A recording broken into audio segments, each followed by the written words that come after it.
नमस्कार साथियों, मैं योगेश गुप्ता एक बार फिर से स्वागत करता हूं पाठशाला रेलवे एग्जाम में। आज का हमारा जो टॉपिक है ना वो है एसिड की रिएक्शन। मैं आप लोगों को बता दूं, ये जो अम्ल है ना, ये अम्ल धातुओं के साथ और भी बहुत सारे कंपाउंडों के साथ रिएक्शन करता है। क्षार की उतनी ज्यादा रिएक्शन नहीं है, क्योंकि क्षार ना तो पानी के साथ ज्यादा रिएक्शन करता है, क्षार ना धातुओं के साथ रिएक्शन करता है। लेकिन अम्ल क्या है ना, अम्ल ज्यादातर कंपाउंडों के साथ, धातुओं अधातुओं के साथ रिएक्शन करता है।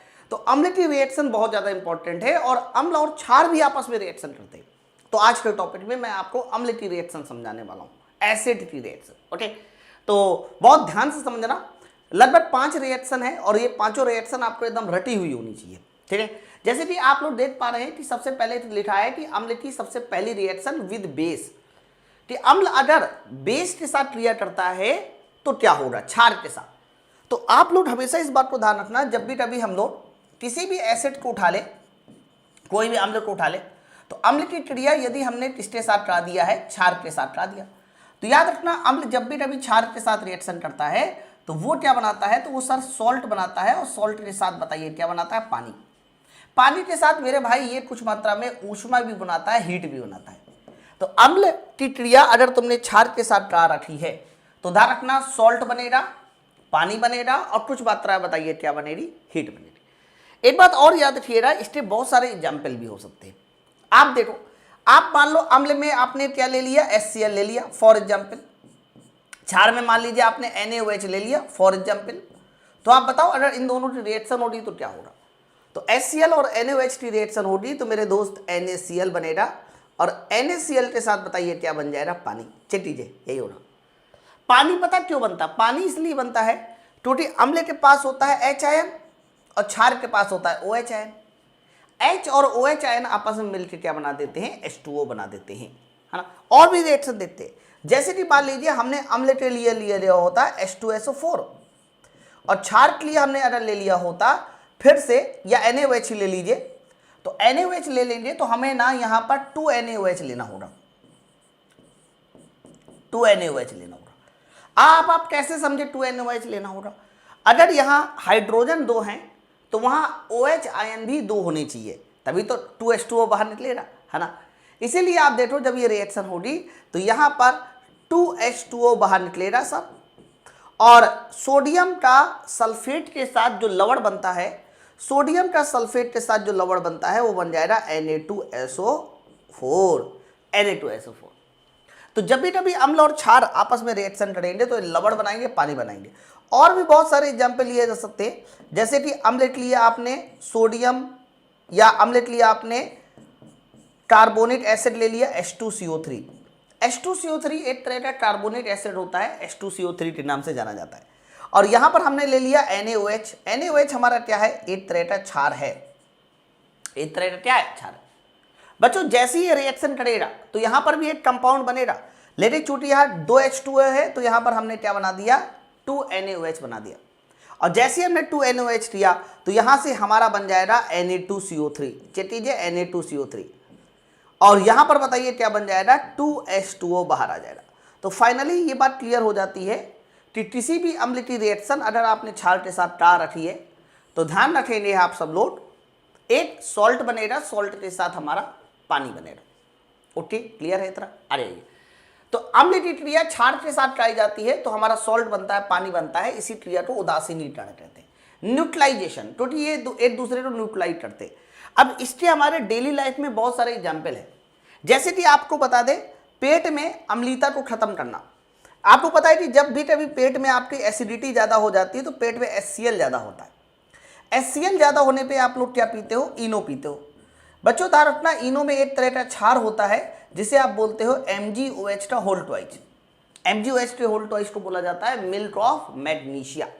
मिल्क ऑफ मैग्नीशिया, जिसको आप लोग शॉर्टकट में क्या बोलते हो, मॉम कहते हो, है ना। तो पेट में अगर एसिडिटी ज्यादा है तो मिल्क ऑफ मैग्नीशिया क्षार पी लीजिए, एसिडिटी खत्म हो जाएगी। इसीलिए मिल्क ऑफ मैग्नीशिया को एसिडिटी के साथ साथ हम लोग एंट एसिड भी कहते हैं। एंट एसिड का मतलब होता है जो अम्ल का विपरीत हो, एंट एसिड, एंटी एसिड जिसको बोलते हैं। मधुमक्खी काटने पर बेकिंग सोडा लगाना। बच्चों मधुमक्खी के आपके डंक में फॉर्मिक एसिड पाया जाता है, और आप सबको पता है कि जो हमारा फॉर्मिक एसिड होता है वो बेकिंग सोडा के साथ रिएक्शन करके उसको न्यूट्रलाइज कर दे रहा है ना, एकदम सही। दूध फटने से बचाने के लिए उसमें सोडा मिलाना। कई बार आपने देखा होगा कि जब भी कभी आपकी मम्मी को लगता है कि गर्मी ज़्यादा है और दूध कहीं ना कहीं फट जाएगा, तो मम्मी क्या करती है कि दूध को उबालते समय ना उसमें थोड़ा सोडा डाल देती है।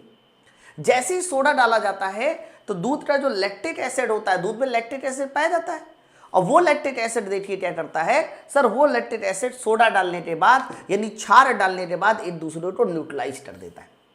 अब मेरी बात समझ रहा है?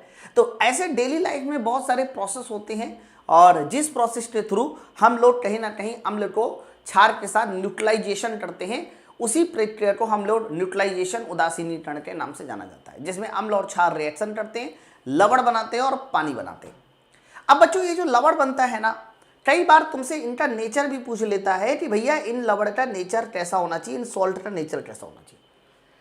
मतलब सॉल्ट हमारे अम्लीय भी हो सकते हैं, क्षारीय भी हो सकते हैं। सॉल्ट हमारे अम्लीय भी हो सकते हैं, सॉल्ट हमारे क्षारीय भी हो सकते हैं, उदासीन भी हो सकते हैं। जैसे कि आप सबको पता है कि NaCl एक तरह का उदासीन होता है। NaCl की pH वैल्यू 7 होती है। लेकिन अगर हम लोग कोई दूसरे बेस की ओर जाते हैं, जैसे कि बेकिंग सोडा या सोडियम कार्बोनेट ले लो, कोई हमारा सॉल्ट है, तो वो हमारा अम्लीय नेचर का भी हो सकता है, क्षारीय नेचर का भी हो सकता है। तो वो जो हमारे सॉल्ट है उनके कब हमें अम्लीय बताना है, कब हमारे क्षारीय बताना है, इसके 4 तरह के टेस्ट याद रखने पड़ेंगे। मैं चारों तरह के टेस्ट को 4 एग्जाम्पल के थ्रू आपको समझाना चाहूंगा। जैसे कि मान लीजिए पहला वाला केस है जिसमें मैंने यहां पर HCl अम्ल ले लिया, NaOH मैंने क्षार ले लिया, और जब इन दोनों ने आपस में रिएक्शन किया तो बताइए क्या बना दिया सर, इन दोनों ने रिएक्शन करके हमें NaCl दिया, और NaCl देने के साथ साथ हमने क्या बनाया यहाँ पर पानी। ये हमारा पहली रिएक्शन होगी। ध्यान सुनो, मान लो दूसरी वाली रिएक्शन में हमने इस बार जो है अम्ल HCl ही लिया, लेकिन जो क्षार हमने लिया है ना वो ले लिया NH4OH। NH4OH को बोलते हैं अमोनियम हाइड्रोक्साइड। बच्चों जब ये दोनों आपस में रिएक्शन करेंगे तो बताइए अमोनियम क्लोराइड बना देंगे, और प्लस बताइए क्या बना देंगे, पानी। देख लो सर, इस बार मान लीजिए मैंने जो अम्ल लिया है वो H2CO3 लिया है। H2CO3 मतलब कार्बोनिक एसिड, और कार्बोनिक एसिड के साथ यहां जो मैंने क्षार लिया है वो लिया है NaOH। क्या लिया? NaOH। और जब ये आपस में रिएक्शन करेंगे तो आपको पता है कि 2 हाइड्रोजन 2 OH मिलके क्या बना देंगे, हमारा 2H2O, और यहां पर बना देंगे तुम्हारा Na2CO3। NO2CO3 बनाएंगे और यहां पर बताइए क्या बना देंगे, 2H2O बना देंगे। समझे ना? और आइए सर, इसके बाद मैंने मान लीजिए यहां पर लिया है, बहुत सारे एग्जांपल हो सकते हैं, जैसे मान लीजिए यहां पर लिया है मैंने CH3COOH, इसको बोलते हैं एसिटिक एसिड। और यहां पर जो क्षार मैंने लिया है वो क्षार कौन सा लिया है, वो क्षार यहाँ चलो यही ले लेते। यहां पर हमने क्षार लिया है अमोनियम हाइड्रोक्साइड। तो अब ये दोनों आपस में रिएक्शन करेंगे तो क्या बनाएंगे, तो जब भी कभी एसिटिक एसिड अमोनियम हाइड्रोक्साइड या सोडियम हाइड्रोक्साइड के साथ रिएक्शन करता है तो इसका H और इसका OH पानी मिला देंगे, तो फाइनली बन जाएगा यहां पर CH3COONH4। अमोनियम एसीटेट बोलते इसको, जैसे सोडियम एसीटेट होता है वैसे ही हमारा अमोनियम एसीटेट। मैंने आपके सामने उदासीनीकरण की 4 अलग अलग रिएक्शन लिखी। अब ये चारों रिएक्शन के अंदर एक खास बात है, वो खास बात सुनो बच्चों। पहली वाली रिएक्शन में HCl जो है हमारा वो स्ट्रॉन्ग एसिड है, और NaOH जो है वो हमारा स्ट्रॉन्ग बेस है। समझ ना? HCl स्ट्रॉन्ग एसिड है, NaOH हमारा स्ट्रॉन्ग बेस है। तो जब भी कभी स्ट्रॉन्ग एसिड और स्ट्रॉन्ग बेस आपस में मिलेंगे, भाई दोनों चीजें स्ट्रॉन्ग हो गई ना, और जब दोनों स्ट्रॉन्ग हो गया तो बताइए यहाँ पर कैसा लवण मिलेगा, तो क्या तरह यहाँ न्यूट्रल मिलेगा, उदासीन मिलेगा। जब भी कभी एसिड भी स्ट्रॉन्ग होगा, इसके अलावा बेस भी स्ट्रॉन्ग होगा, तो होने वाला जो भी बेबी होगा, बच्चा होगा, सॉल्ट होगा, वो हमारा न्यूट्रल होगा, उदासीन होगा। क्योंकि दोनों पहलवान स्ट्रॉन्ग है ना, दोनों पहलवान यार स्ट्रॉन्ग है। जब दोनों पहलवान लड़ेंगे तो कैसे कोई जीतेगा, कैसे कोई हारेगा, उदासीन। यहां क्या हुआ सर, यहां HCl तो हमारा स्ट्रॉन्ग एसिड में आ गया, लेकिन अमोनियम हाइड्रोक्साइड जो है वो हमारा वीक बेस है। क्या है? Weak base. Ammonium hydroxide weak base है।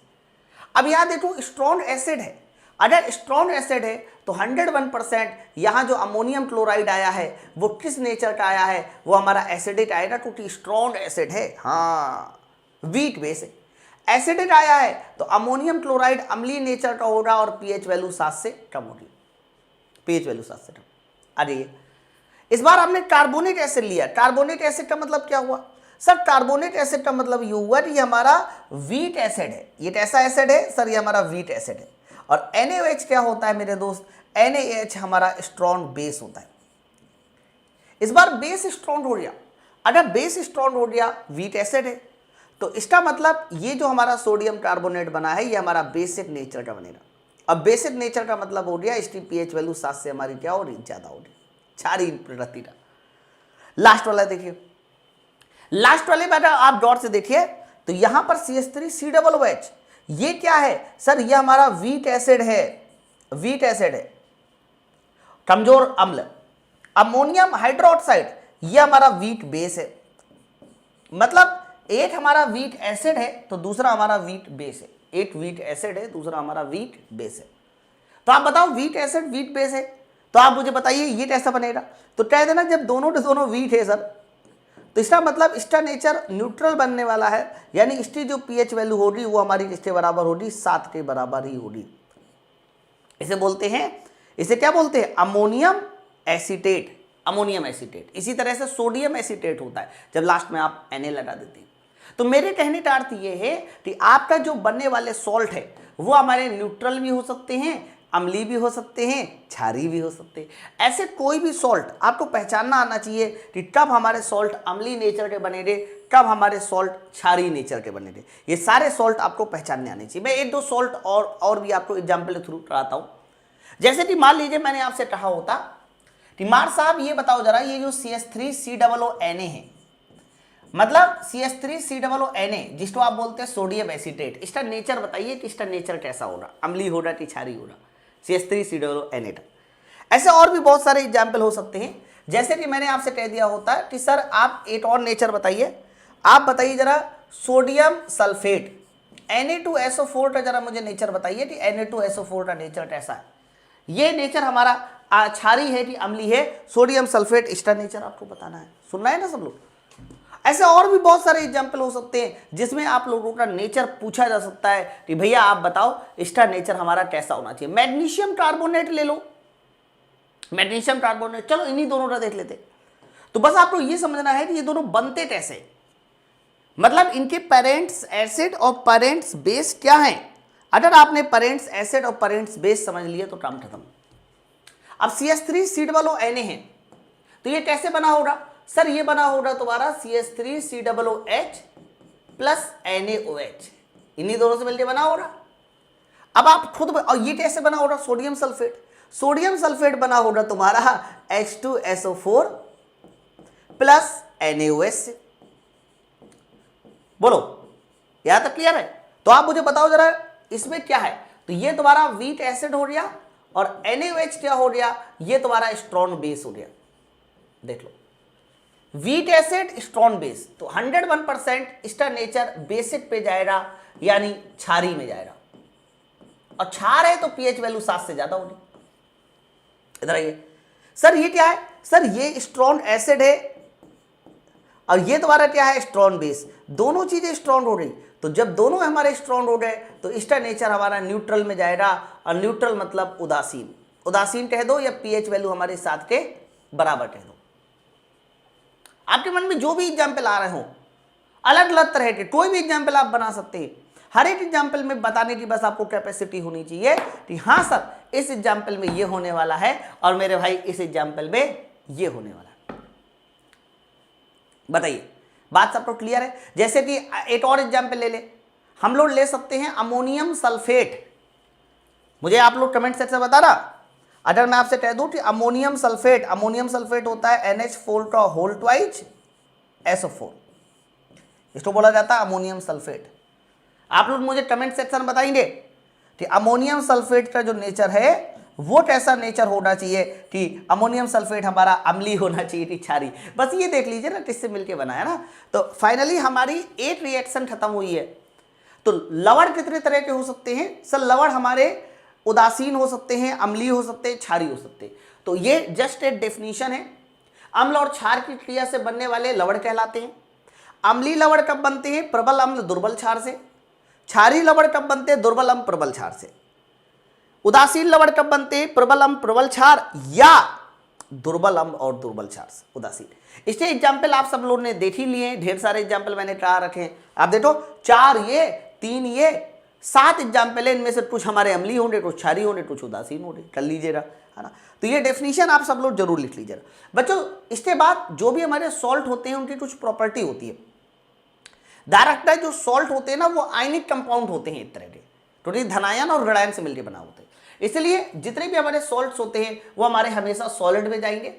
इनके गलनांक और क्वथनांक उच्च होते हैं क्योंकि सॉल्ट हमारे, ध्यान रखना, किस कंपाउंड में जाते हैं तो सॉल्ट के अंदर कहीं ना कहीं आयनिक कंपाउंड होता है। एक धनायन होता है तो दूसरा ऋणायन होता है, और धनायन ऋणायन में अट्रैक्शन फोर्स ज्यादा होता है, ये बात सबको पता ही है।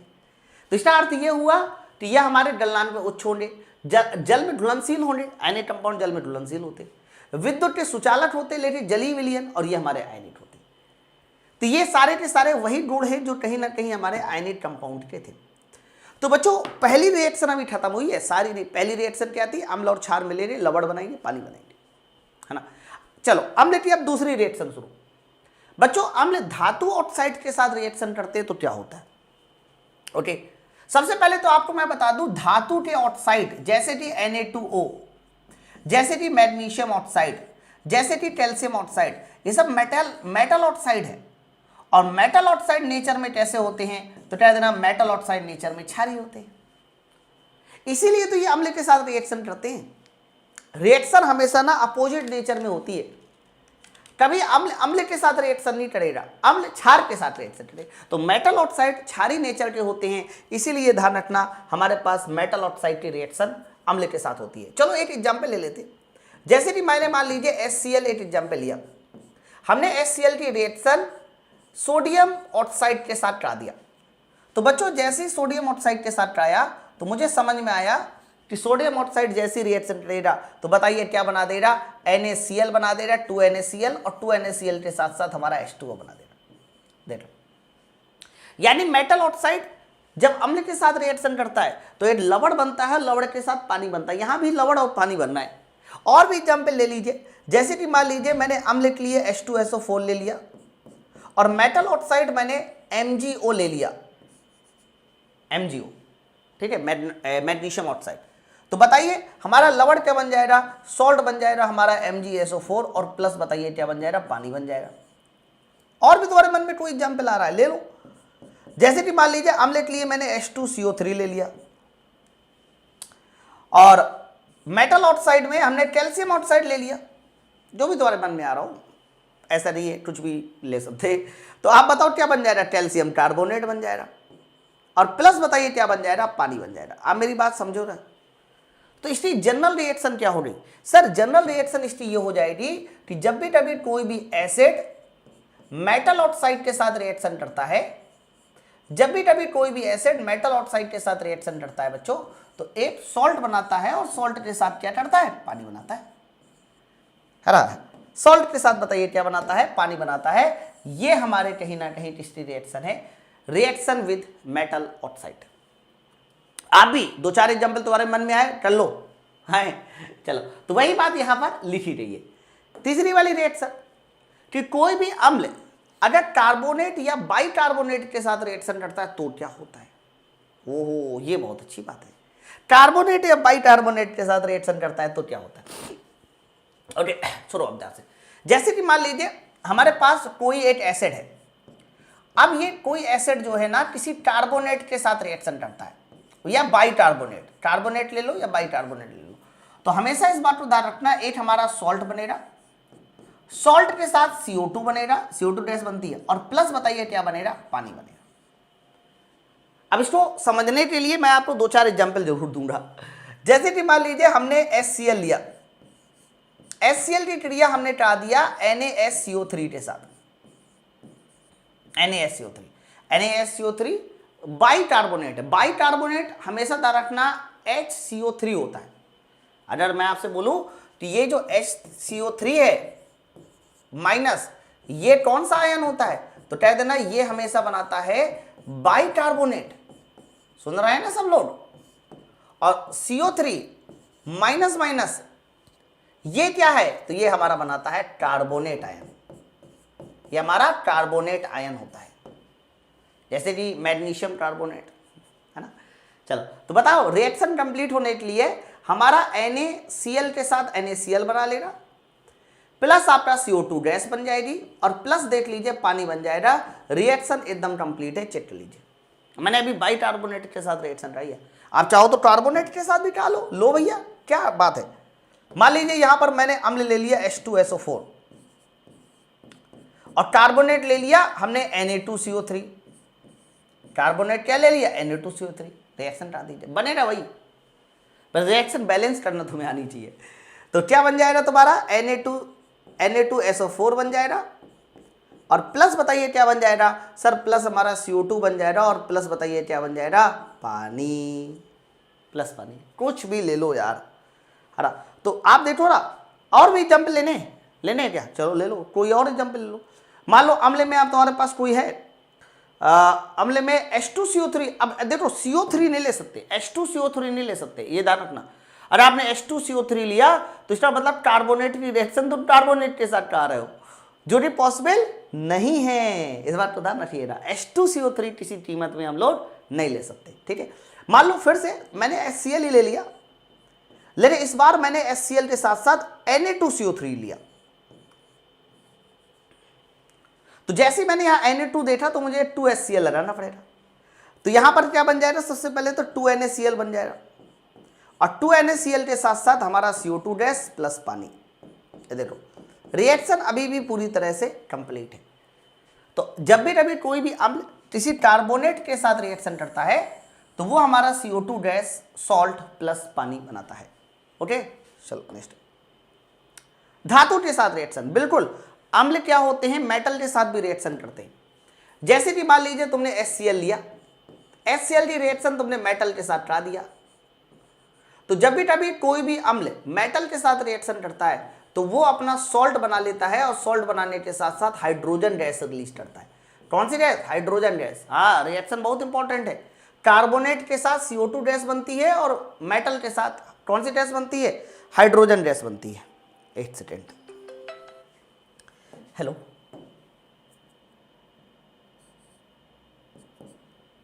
हेलो हेलो, हाँ मिश्रा जी, जय श्री राम, जय श्री राम। हाँ, वो लैब खोलनी थी तो चाबी नहीं थी, तो मैंने सोचा एक बार मैं आपको फ़ोन कर लूँ, वो खुल लिया था फिर। हाँ, अच्छा कोई बात नहीं, वो मतलब काम हो गया। टोटी सुबह सुबह आके मुझे रिकॉर्डिंग करनी थी ना। हाँ ठीक है, ओके, कोई बात नहीं, कोई बात नहीं, ठीक है, ओके, ओ जय श्री राम, जय श्री राम, है ना। मिश्रा जी का फ़ोन था, हमारे यहाँ के लैंड लॉर्ड है, बड़े धार्मिक प्रवृत्ति के इंसान हैं, अच्छे इंसान हैं। और सुबह सुबह 5 बजे हमने दरवाज़ा खटखटाया, ये खुलवाया वो खुलवाया। मैंने बोला कि वीडियो तो देना ही देना है, अगर ये रिकॉर्ड नहीं हो पाता तो आज शाम तक आपके पास वीडियो नहीं पहुंच पाता, है ना। चलो, तो इसका जनरल रिएक्शन क्या है, तो जनरल रिएक्शन ये हो गया कि जब भी कभी कोई भी एसिड अगर मेटल के साथ रिएक्शन करता है तो याद रखना है वो हमारा सॉल्ट बनाता है, और सॉल्ट बनाने के साथ साथ वो हाइड्रोजन गैस भी रिलीज करता है। ओके, तो ये हमारी अम्ल की तीसरी रिएक्शन हो रही कि भैया अम्ल काम कैसे करता है। इसके बाद तीसरी है, चौथी है, अच्छा ये चौथी थी, कार्बोनेट हो गया, मेटल ऑक्साइड। अरे वाह, चारों रिएक्शन कंप्लीट हो रही भैया, मजाक में चारों रिएक्शन कंप्लीट हो रही। जल्दी से 2-4 क्वेश्चन सॉल्व कर लेते इसके, हैं, मैं एग्जाम्पल भी लाया, ये सब प्रीवियस ईयर क्वेश्चन है। पहला देखिए, उदासीनी कण रिएक्शन कौन सी है भैया, उदासीनी कण में अम्ल और क्षार मिलते हैं, सॉल्ट और पानी बनाते हैं। यार देखो, हर जगह सॉल्ट और पानी ही तो बन रहा है, हर जगह अम्ल और क्षार ही तो है भाई, यहाँ क्षार, यहाँ क्षार, यहाँ क्षार, यहाँ क्षार, ये सारी उदासीनी कण रिएक्शन है। ये ग्रुप डी 2022 का सवाल है, ऑप्शन नंबर सी। नेक्स्ट आइए, कहा जा रहा है उदासीनी कण अभिकारक अभिक्रिया के अभिकारकों का अनुमान लगाए जिसमें उत्पाद लिथियम सल्फेट और जल बने। हमें उत्पाद जो बनाना है, उत्पाद बनाना है लिथियम सल्फेट Li2SO4 और प्लस पानी। बताओ कितना आसान सवाल है। अगर तुम्हें लिथियम सल्फेट बनाना है तो लिथियम नाइट्रेट क्या कर रहा है, नाइट्रेट तो है ही नहीं हमारे ऑप्शन में। नाइट्रेट क्या कर रहा है मतलब कार्बोनेट क्या कर रहा है, कार्बोनेट भी हमारे ऑप्शन में नहीं है, इसका इंग्लिश नीचे लिखा है, कार्बोनेट भी हमारे ऑप्शन में नहीं है। अरे जब लिथियम सल्फेट बना है तो सल्फेट ढूंढिए ना, तो सल्फ्यूरिक एसिड और लिथियम हाइड्रोक्साइड ये सही है, समझे ना। मतलब यहां पर हमारा H2SO4 होगा अम्ल के तौर पे, और लिथियम हाइड्रोक्साइड LiOH का होल ट्वाइस होगा, तब कही जाती है ये कंपाउंड बनेगा। ऑप्शन नंबर हमारा कौन वाला उत्तर सही है, डी। ये सब अम्ल और क्षार पे क्वेश्चन जो है तो पूछे जाते हैं। नेहा हाइपर एसिडिटी से पीड़ित है, इसको राहत देने के लिए कौन सा यूनिट जरूरी है। अगर नेहा नहीं, नेहा हो, शीला हो, है ना, कोई भी हो, XYZ, अगर आपको हाइपर एसिडिटी है, HCl ज्यादा है, तो आप क्षार, और क्षार में कौन सा, मिल्क ऑफ मैग्नीशिया, तो हमें हमेशा मिल्क ऑफ मैग्नीशिया लेना है, NaOH नहीं लेना। NaOH आपको नुकसान कर जाएगा, आप नहीं यूज कर पाओगे। आपकी जो बॉडी है वो मिल्क ऑफ मैग्नीशिया और सोडियम बाइकार्बोनेट इसी को एब्जॉर्ब करती है। इनमें से कौन सी अभिक्रिया उदासीनीकरण अभिक्रिया का उदाहरण नहीं है, उदासीनीकरण नहीं है भैया। उदासीनीकरण में दो चीजें निकलती है, एक अम्ल होता है, क्षार होता है, निकलता क्या है, लवण और पानी। तो देखो इसमें भी लवण पानी है, लवण पानी है, लेकिन इसमें तो पानी नहीं है। तो जब पानी नहीं है, पानी निकला ही नहीं, तो ये उदासीनीकरण नहीं है ना। तो कौन सी क्रिया उदासीनीकरण नहीं है, ए उदासीनीकरण नहीं है। दी गई क्रिया में ए और बी की पहचान करें, कितना आसान सवाल है। NaOH है, CH3COOH, तो CH3COO Na बन जाएगा और पानी बन जाएगा, CH3 सोडियम एसीटेट बन जाएगा, पानी बन जाएगा। ये रिएक्शन मैंने अभी बताई हुई है आपको, है ना। NaOH H2SO4 ये रिएक्शन करती है, कौन सी रिएक्शन है, अम्ल और क्षार रिएक्शन कर रहे हैं, तो 101% ये हमारा उदासीनीकरण होगा, क्योंकि अम्ल और क्षार रिएक्शन कर रहे हैं। अपच की स्थिति में हमारा उदर अत्यधिक मात्रा में अम्ल उत्पन्न करता है, एकदम सही, हमारे पेट में बहुत ज्यादा मात्रा में उत्पन्न होता है अम्ल जब हमें इंडाइजेशन होता है, तो वो अम्ल उत्पन्न होता है जिससे उदर में दर्द और जलन का अनुभव होता है। तो उस अम्ल के बारे में पूछा जा रहा है कौन सा अम्ल है, तो वो अम्ल होता है हाइड्रोक्लोरिक एसिड। पेट में बनने वाला एसिड हमारा हाइड्रोक्लोरिक एसिड होता है। क्या लिखा, अब ये सवाल देखो कितना बढ़िया। यदि हम धावन सोडा की थोड़ी मात्रा लेकर इसमें HCl मिला देते हैं, मतलब HCl हमारा अम्ल हो गया और धावन सोडा Na2CO3 हो गया। अब आप बताओ अगर ये रिएक्शन होगी तो क्या क्या बनेगा, तो कह देना एक तो हमारा NaCl बन जाएगा, NaCl के साथ CO2 गैस बनेगी, और प्लस बताइए क्या बनेगा, प्लस हमारा पानी बनेगा, प्लस हमारा पानी बनेगा। पहला आंसर है सफेद रंग का तलहट बनेगा, गलत, प्रेसिपिटेटर नहीं। CO2 गैस बुदबुदाहट के साथ निकलेगी, गलत। ध्वनि हाइड्रोजन गैस निकलेगी, गलत। केवल उदासीनीकरण अभिक्रिया है, कोई गैस नहीं है, गलत। गैस निकलेगी CO2 गैस, हाइड्रोजन गैस इसमें नहीं निकलती। हाइड्रोजन गैस तब निकलती है जब अम्ल की रिएक्शन धातु के साथ होती है। तो ऑप्शन नंबर हमारा किसके साथ जाएगा, बी वाला आंसर एकदम सही उत्तर है। आ जाइए, ले लीजिए, ठीक है। क्या लिखा है, गलत कथन पहचानिए। गलत कथन है सभी धातुएं अम्ल से अभिक्रिया करके हाइड्रोजन गैस, धातुएं अम्ल से क्रिया करके हाइड्रोजन गैस, एकदम सही। धातुएं क्षार के साथ क्रिया करके हाइड्रोजन गैस उत्पन्न करती है, गलत हो गया सर, धातुएं क्षार के साथ क्रिया नहीं करती। कुछ धातुएं क्षार से अभिक्रिया करके हाइड्रोजन गैस बनाती है, ये सही है। कुछ अपवाद वाली धातुएं होती है जो क्षार के साथ क्रिया करके हाइड्रोजन गैस बनाती है, ये बात हमारी सही है। 8 मोल, 8 आपका मोलरता वाला है, NaOH का pH वैल्यू 14 होता है, ये भी सही है। NaOH की pH वैल्यू 14 होती है, ये बात सही है। लेकिन सभी धातुएं क्षार के साथ क्रिया करके हाइड्रोजन गैस बनाती है, भाई साहब गलत है। कुछ बनाती हैं, वो धातुएं बनाती है जो उभयधर्मी होती है, जैसे कि एल्यूमिनियम, जैसे कि हमारा जिंक वगैरह। अरे सोडियम कार्बोनेट का लवण क्षारी होता है। अरे भैया क्षार बनाना है ना तुम्हें, तो प्रबल अम्ल, प्रबल अम्ल देखो, क्षार बनाना है तो दुर्बल अम्ल होना चाहिए, प्रबल क्षार होना चाहिए। ऑप्शन नंबर हमारा कौन सा, डी वाला आंसर एकदम सही उत्तर है। तो कहने का मतलब यह है कि यहां पर मैंने अम्ल और क्षार की आपको रिएक्शन बहुत कायदे के साथ बता दिया। नीचे कमेंट सेक्शन में मुझे बताइए कि आपको अम्ल और क्षार की रिएक्शन समझ में आई कि नहीं है। चलो फिर मिलते हैं हम लोग नेक्स्ट वीडियो में। सेशन को लाइक जरूर कर देना और अपने दोस्तों के साथ शेयर जरूर कर देना। Thank you very much.